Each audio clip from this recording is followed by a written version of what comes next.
I, 24M, got into a relationship right after breaking up with my previous girlfriend, 23F. A year later, my new girlfriend, 24F, got tested for an STD and came back negative and even suggested that I get tested. A month later, showed symptoms and tested positive for chlamydia. My girlfriend tested negative again when she took a second test. I took the antibiotics, so I'm clean as of my second test.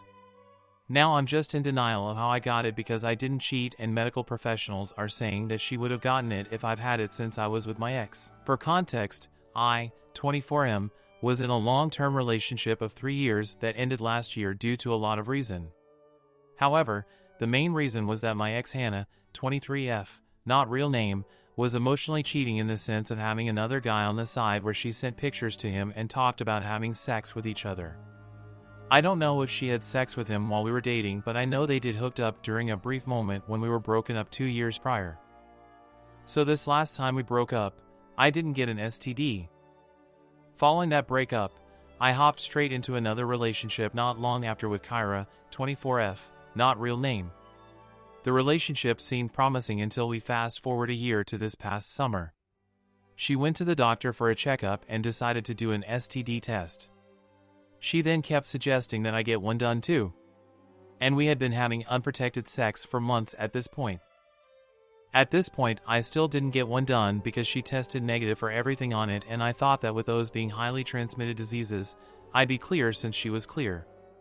I wasn't experiencing any symptoms at that time. I know someone can be asymptomatic. I noticed a change in feeling for that whole month as far as being a little upset about some things and never being willing to talk about it. I eventually left it alone and didn't think about it again. The following month, I started showing symptoms and tested positive for chlamydia. At this point, I'm a little confused because I didn't cheat, so I'm trying to figure out where it came from. I told Kyra about this and she didn't seem fazed by it whatsoever. I did take a second test after I took the antibiotics and I tested negative.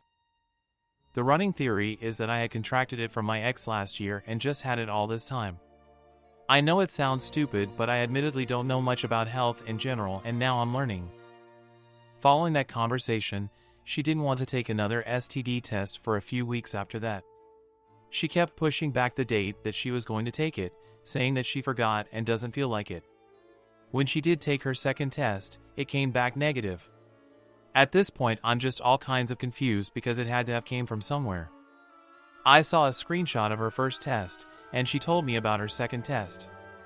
She then started questioning me and ended that conversation saying, "I'm choosing to believe you." The few times we talked about it after that, she would say that she immune to it. I want to say that saying, "I choosing to believe you," was the start of me looking into STDs since I don't know much about them. It seemed a little weird that I would randomly start showing symptoms a year later if I got it from my ex. So, I called 10 different medical professionals, doctors and nurses, about the likelihood of this, and they all said that it's very unlikely for me to have chlamydia for an entire year and not give it to her. Keep in mind that I didn't see those professionals in person, it was just a phone call. Luckily, they were nice enough to answer my questions for me. Some did try to have me finish the conversation in person, but I don't have that type of money, lol. It's been a couple of months since that happened, and everyone that I talked to about this says the same as well. I waited this long because I needed to find answers and be sure of the information I was given. I also have a therapist who is also agreeing with the professionals and helps me through other situations that this relationship has brought me through. At this point, I'm just numb from all the relationship pain that I've dealt. I'm not sure if I'd be making the right decision by breaking up with her.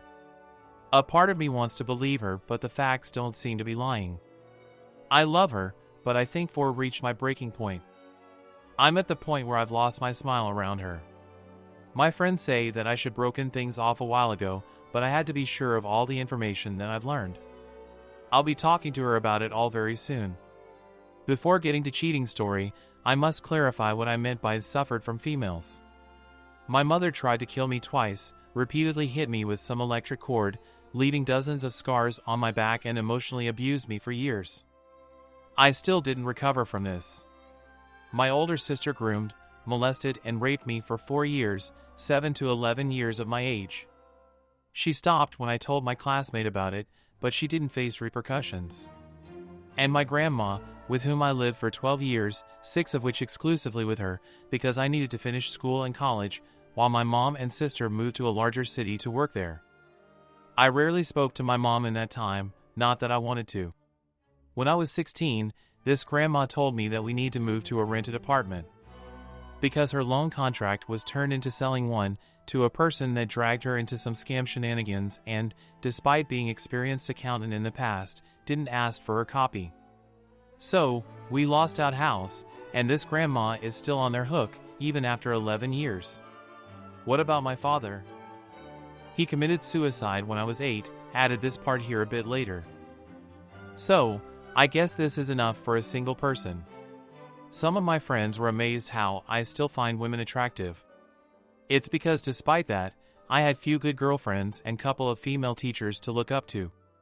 One of those girls even blatantly asked me out, but with my self-esteem being in the sewers at that time, my dumb ass still thought good joke, mark, and blew it up.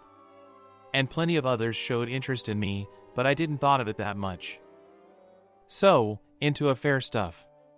This girl wasn't my first partner. I broke up with actual first after around 1.5 months of being together because she had Chinese military parade amount of red flags. This one, Ruby, was second one. And also had them, albeit less. Not by a large margin, as it turns out. She also knew about all this stuff I wrote earlier in the post. She's the first person I ever told that. We dated for a little over a year and moved in together when she met Chris. Yes, I know him. Moreover, we share the same name. Chris, much like Ruby, was in her college and obsessed with minks. Ruby had one in the past that tragically passed away and was immortalized on her shoulder. Chris had 3 of them, alive but not for long, thanks to neglect of his GF at that time and some poisoning. They quickly became friends, especially thanks to Ruby being a social butterfly. We met in person with Chris and also found mutual interest in shooting. He even recommended good shooting range where I could practice my archery. But that was our only interaction.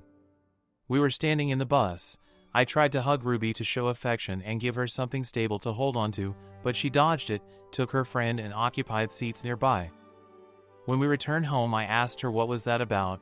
She told that was because of her slight panic because of car accident in her childhood.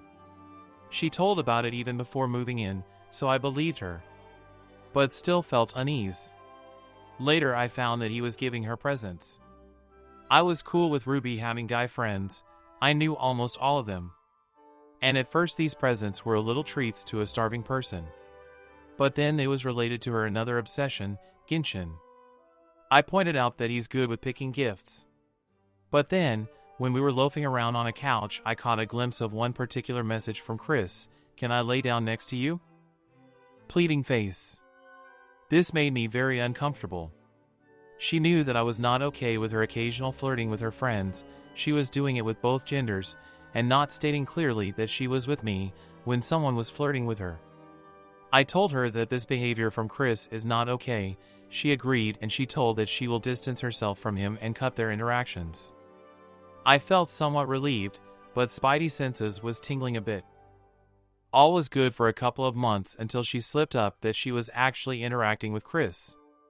I pretended that I didn't heard that, but later snooped on her phone. Turns out, she was studying with him for almost a month, and after our recent fight she asked if she can come over to play with his minks. I confronted her about these study sessions without mentioning texts I saw.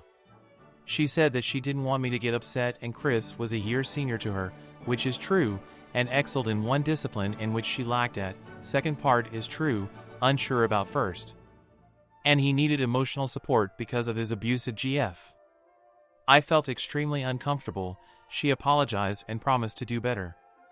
Later, I came home early due to health issues when she barged on and was surprised to see me there. I told that I felt. She wanted to go on a walk with Chris. I begrudgingly said okay, but asked her to return when rain will start. She agreed and left.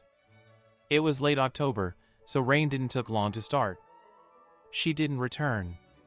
Not even when it turned to a downpour. She didn't return for a whole 2 hours.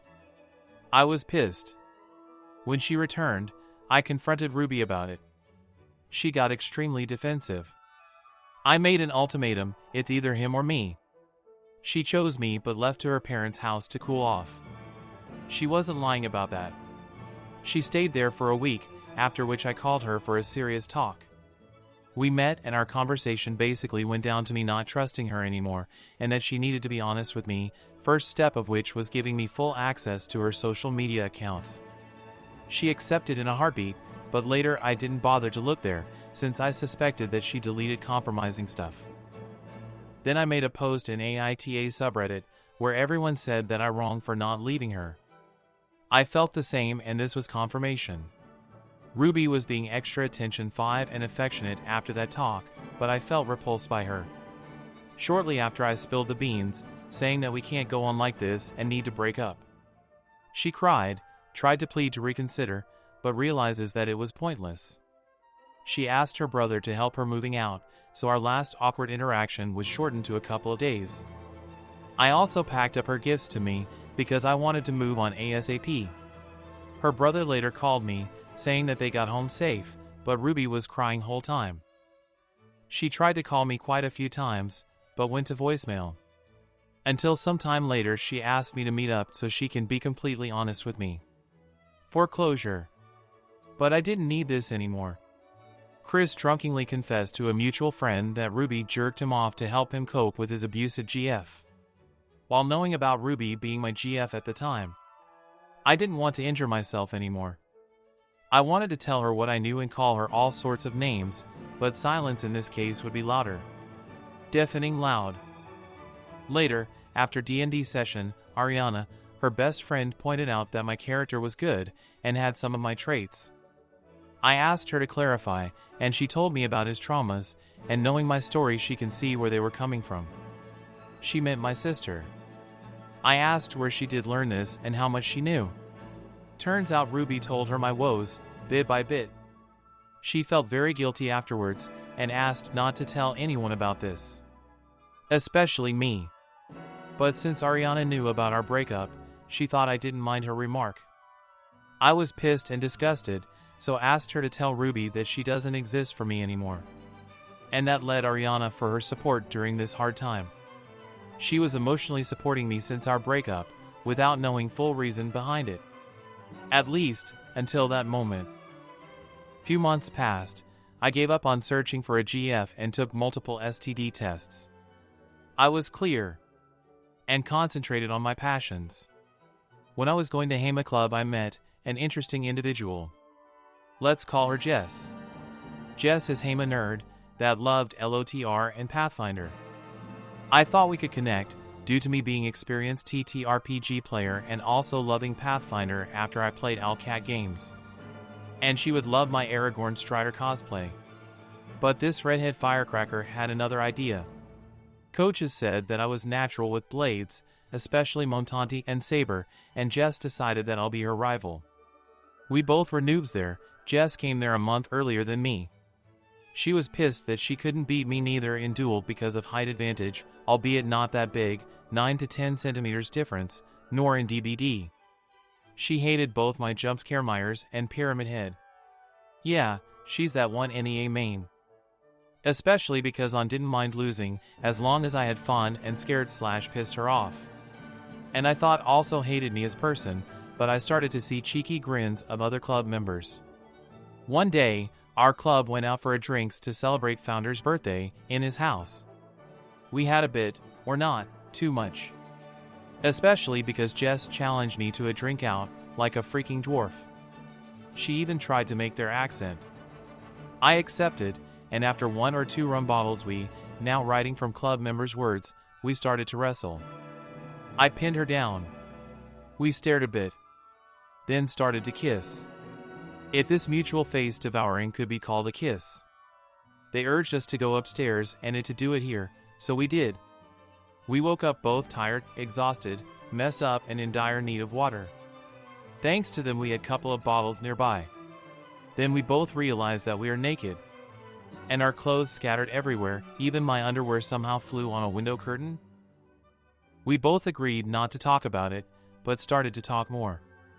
And bond a little. Even decided to try to make cosplay of our Pathfinder characters. Week ago Jess admitted to liking me, but I still didn't recover from Ruby. She understood, and we decided to take things slowly. Our rivalry remained the same, but it's more like love-hate relationship now.